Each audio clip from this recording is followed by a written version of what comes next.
Welcome to the 4th season of the Sami Cone Show. We've pulled out all the star power for today's show, and I can't wait to take you on this next journey. To kick things off, I'm sitting down with the hilarious Anjelah Johnson-Reyes to hear about her new book, Life in Nashville, and her special taping at the iconic Ryman Auditorium. Next, both tennis fans and non-tennis fans alike will appreciate my conversation with the director of the new McEnroe documentary on Showtime. Then, I'm taking you to Dollywood for a huge announcement from Dolly Parton herself, as well as giving you a tasty tour of Guy Fieri's downtown Flavortown.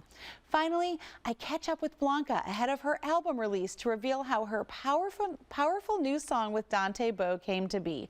So text a friend you want to watch with, and let's get the season started, because this is the Sami Cone Show. From the News Channel 5 Network, this is the Sami Cone Show.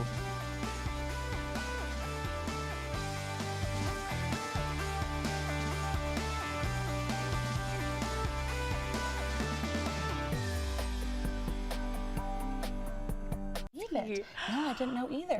Oh, we're live. Hi. Oh, excuse us. Sorry, we were just doing a little chatting here. Well, a little gab. I am so excited to introduce you to my friend and guest, Anjelah Johnson-Reyes. Anjelah, welcome to the Sami Cone Show. Thank you. Thanks for having me. I want to let everyone in on this fabulous secret we're saying. It's not a secret, it's your show that's coming up. But first, I mean, I'm holding your book, Who Do I Think I Am? Tour. I mean, we've been laughing along with you for years and years. I mean, what keeps you going at this point? Where does the material come from? Everyday life. My material comes from everyday life. My husband gives me a lot of material. Marriage is just, it's like a gold mine of just jokes in there. But honestly, what keeps me going is when I am in front of an audience and I hear the laughter and I feel the laughter, and you realize that you are a part of bringing medicine, which is joy, to a city and a different city and another city, city, that you're part of the remedy, you're part of the healing, like that. It's a really special experience. Yeah. Well, you know, I have Blanca on the show today, who you know, and I had asked her recently, what was it like coming up in an industry where you didn't see a lot of people, especially women, that looked like you? I have to imagine in stand-up comedy and TV, I mean, did you experience a little bit of that? And how did you kind of get to where you are in Trailblaze? You know what? YouTube popped me off, so that was definitely helpful for me, because at the time I wasn't really trying to be a comedian. It was just something that I did as a fluke, really. I took a free joke writing class at a church on Tuesday nights. Stop it. Yes. Stop it. And then at our graduation we had to perform at a real comedy club, and I did well at that performance. So I was like, I guess I'll do it again, because had I done bad, had I bombed, you hear that story a lot. Comedians are like, oh, I bombed my first time. If that was my story, I would have never done it again, because that wasn't what I wanted to do. So it was kind of like an accident how I kind of fell into stand-up comedy. Yeah. That's so crazy. And I mean, and you talked about doing something at church. I mean, you're in the faith world, you're in the comedy world. How do you bridge both of those? Because from my end, it looks pretty effortlessly. Like, you are who you are in both worlds. Do you ever get slack for that? I mean, I feel like sometimes people are kind of, you know, hated on a little bit for doing both. But honestly, maybe not in the way that you would expect slack, right? I think I would get more grief from the faith community when I don't do things that are according to someone's standards, according to their interpretation of a scripture, and according to this and that and whatever.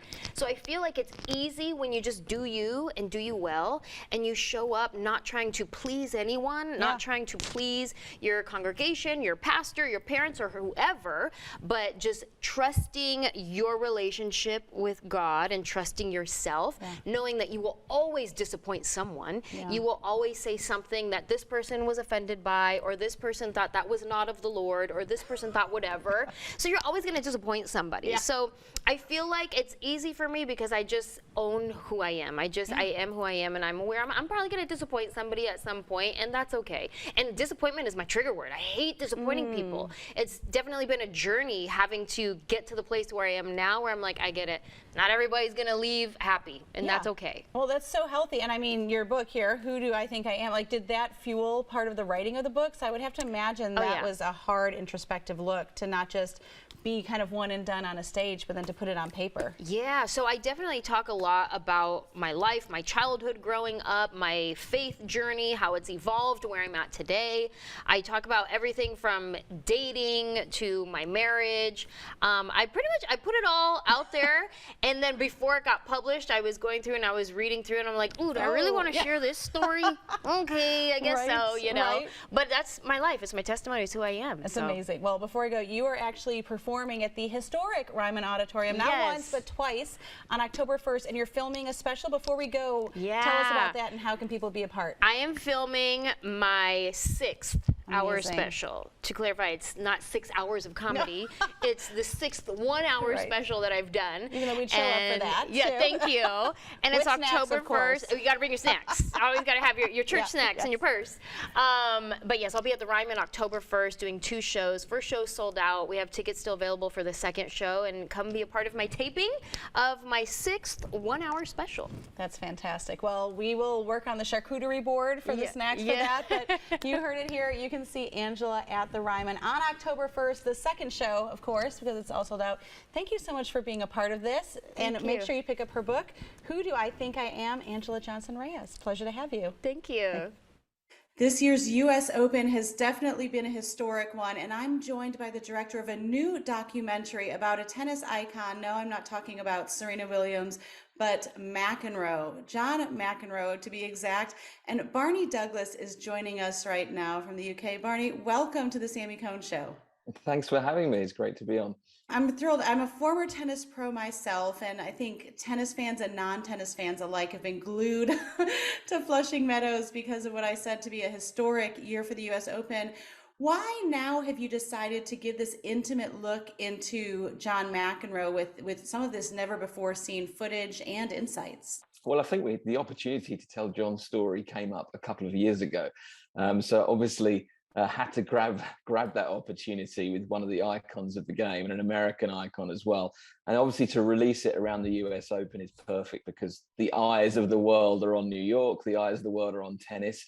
And as we know, McEnroe is such a big name, even now in the sport. So hopefully a lot of the tennis fans will tune into the documentary as well. Absolutely. Now, I think we all believe we know who John McEnroe is, but just the opening hook of your documentary grabbed me because we're getting an insight into his, I don't want to say mental dilemmas, personal quirks, hearing from people like Keith Richards and his wife Patti Smythe, Billie Jean King. How were you able to really dig so deep with this story?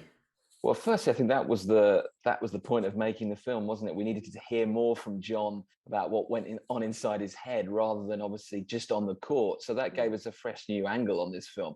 And I think just building trust with John. I think he's such an authentic person, for better or worse sometimes. And, you know, he can't help but go there. That being said, you know, he needs to trust you. And I think we built that over a long period of time.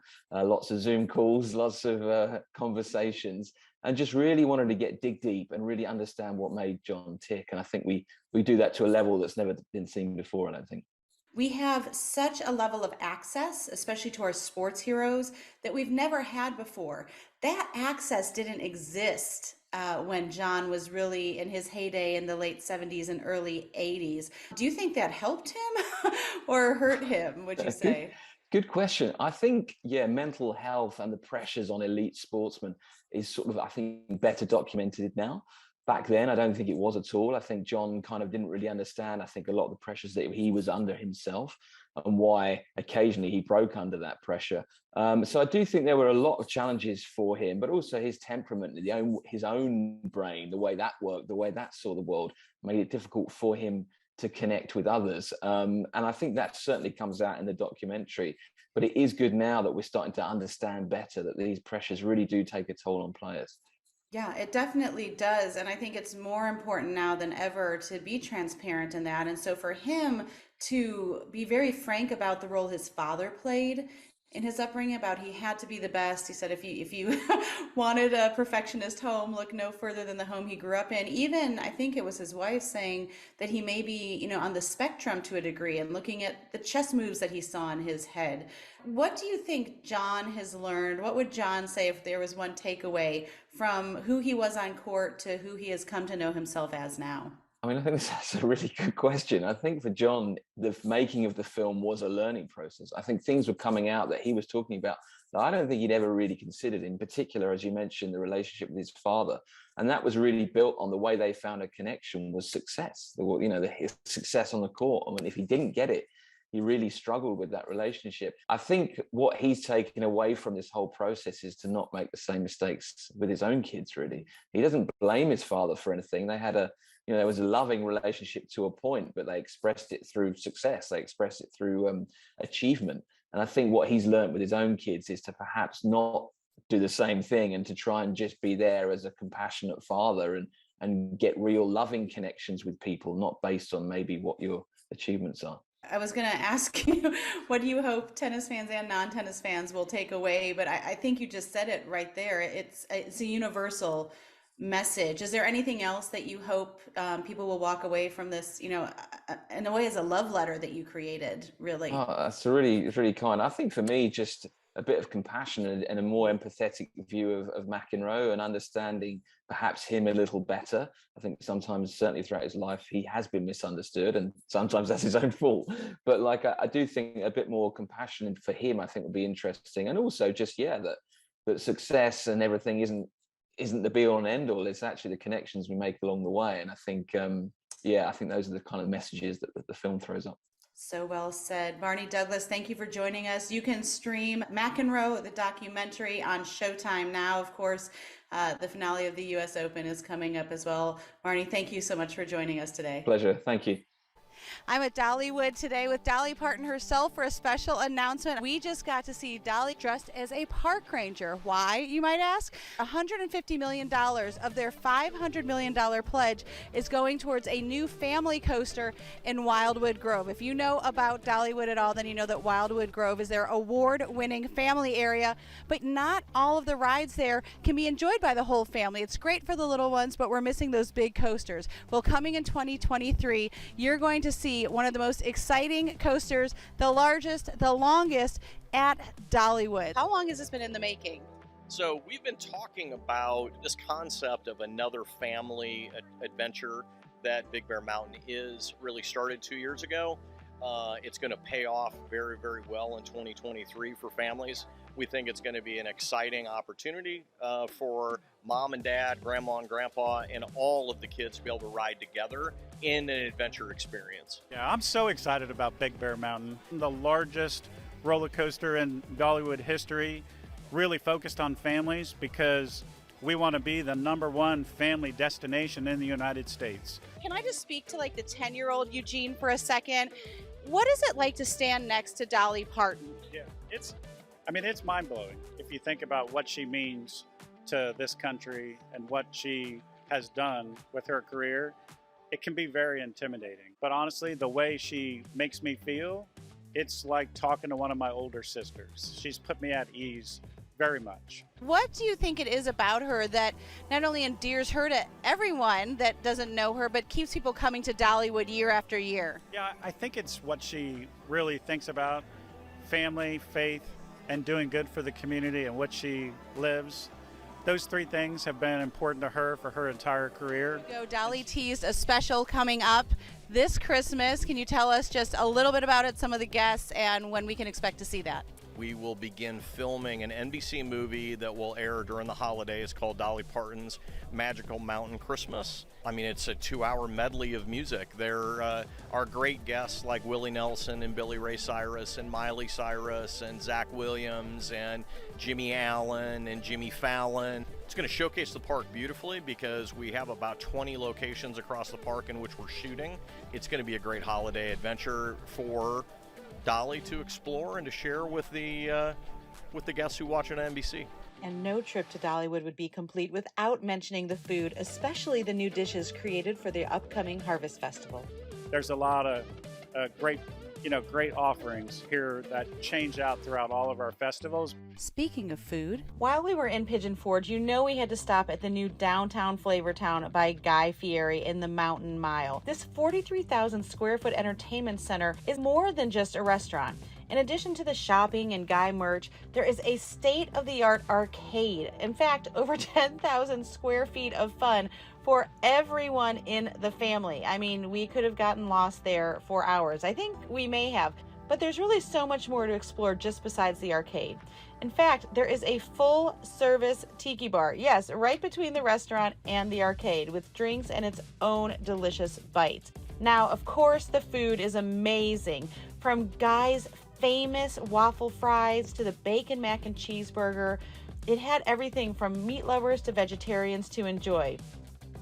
Some of our favorites included the trash can nachos. Yes, they pulled them out of the trash can while you're there. Other standouts include the spaghetti meatball waffle, the mac and cheese burger, and the shareables. The Vegas fries with blue cheese crumbles and a blue cheese dipping sauce are off the hook. Plus, the Brussels and bacon are a must try and ain't no thing but a chicken wing. Whether you're looking to cool off in the summer, warm up in the winter, or if your outdoor plans get thwarted by rain, downtown Flavortown has fun for the whole family, plus that relaxation some of us adults just might need. We capped off our experience at the 14-lane Duck Pin Bowling Alley. Now, don't let the cute name fool you. Competition was game on for everyone. And yes, there are ducks to be won if your score is high enough. Each season is truly unlike the next at Dollywood. Mark your calendars for September 23rd for the start of Harvest Festival, and then make plans to come back and ride Big Bear Mountain in 2023. I'm here with Blanca at the K-Love Fan Awards. First of all, beautiful performance. Thank you. Can you just tell me a little bit about how that came together with you and Dante? Oh my goodness. So I wrote this song during the pandemic. So I wrote it over Zoom, and I remember writing it and being like, it would be pretty amazing if I could get Dante on this song. Just because like his stuff with Mav and even his own stuff had walked me through just like a really tough season. And so I wrote him on Instagram. No. And asked him if he would be a part of this song. Did you slide into his DMs? But it in works in the the most best, pure way, in the purest most way. faith-filled way possible. Yes, I hit him up and I was like, I have a song and I would love for you to be a part of it. And he wrote back and said, send it and let me hear it. So I was like, all right. I sent him the demo, and then we were at the Dove Awards last year, and I interviewed him. And during the interview, he said, everyone look out for a song that I have coming out with Blanca next year. I was like, that was how he told you? That was how he told me it was a yes. So I was like, I guess I'm doing a song with Dante Bowe. So it was such a full circle moment to like, the song's all about healing kind of from that place that I was in, and then the full circle moment, like being with Dante on the song and having him sing it with me was like, this is just surreal and so like God, to make it all come together. Well, I was going to say, it rings true. You couldn't write that way if you hadn't lived that way. How, as a songwriter and then as a performer, do you discern this is for me or this is from God for others? Where does that come into play? Honestly, for me, it's like I always just try to be as honest and as vulnerable with my songs. So a lot of the times they come from my own personal journey, and then it's not until the song's finished that I'm like, oh, this was meant for something so much bigger than just my own kind of healing and restoration process. So songs like that, like Healing, I have a song called Even at My Worst that was like written out of like just walking through a time where I was like, I don't know what is happening with my life. I know this is not what I've imagined it to be. But then looking back now and seeing the stories and people just writing in on what that song has meant to them, I was like, just nothing is wasted. Like the Lord takes it all and is like, oh, you thought that was then the story? I'm going to use it for so much more. And how edifying that must be to say, like, I did what I can do, and now you're releasing it and let God do his work. Yep. Congratulations. Can we just talk about the hair game? You are my hair envy right now. Like, where do you get all the ideas, all the thoughts? I'm always like, I don't know. I find it to be my personal duty as a Latina out here in these streets, to just kind of push the boundaries and do things that are a little edgy and different. And so I have so many like fashion inspirations, and so I save it all on like my Pinterest board. And then I make my hairstylist and makeup artist. I'm like, so you're gonna attempt this today? And they're like, okay, let's do it. I love it. So let me ask one more, if we can get, you went real. Like, there's not a lot of women that look like you in Christian music. Yeah. But how do you, on a day-to-day basis, do you feel like this is your moniker to show what it is to be a strong Latina that believes in Jesus? Or does it feel overwhelming sometimes to have to be that, you know, that person?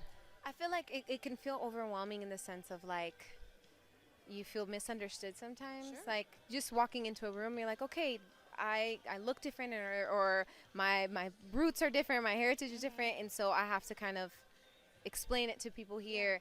But I think from the stance of like being a face for other Latina women, or even the girls that are to come, for them to know like, hey, this is what I want to do. She kind of does it in the way that I would want to, and she's creating a lane, because we don't have a reference. Like really outside of me and maybe just like a handful of others, there's really not in our industry a lot of Latin women represented. So I feel like it's my honor to be able to be one of the faces for that. Well, thank you. I want to encourage you because you speak to my daughter. And if you could just say something to the young women out there, Latino or non-Latina, that are saying, I want to do that. I want to have the boldness to wear my hair the way it's natural, or to sing the songs that I'm not hearing yet. What would you say to that girl? Oh man, I've been there. I've been in your shoes where I felt like just lost in my identity and who I was supposed to be. But I think the most beautiful thing is just owning who God has made you, with all its quirks, with all its things that make you different. Like sometimes I have a fro, sometimes I like to do crazy baby hairs, like whatever it is, but this is me. And I've never felt more freedom than when I am just myself. I don't have to put on a front. I don't have to act like I'm someone that I'm not, because all of that, it ends up catching up to you. And then you hit a point where you're like, why am I acting this way when it's not who I am with my family and friends? So I've just come to a place, and I've been doing this for a long time. And it's taken me now in this season of my life to be like, I want to be the purest version of myself, because I feel like people deserve to see that, and I deserve to do that for myself. As Blanca just said so beautifully, we all need to own who we are. Just because you haven't seen someone do what you want to do doesn't mean it can't be done. Remember, you are not alone, and you're not the only one who feels the way you feel. Never be afraid to ask for help, whether it's to overcome a struggle or reach a new level of success. The world already has everyone else. There's only one you. Own who God created you to be in all of your splendor, quirks, and glory. Thank you for watching and making my dream come true for another year. And thanks to each of my guests for being authentic and sharing a piece of themselves with us. I hope you have a great day. Make sure you make it great, and do not wait to tell someone you love how you feel about them. Bye, friends.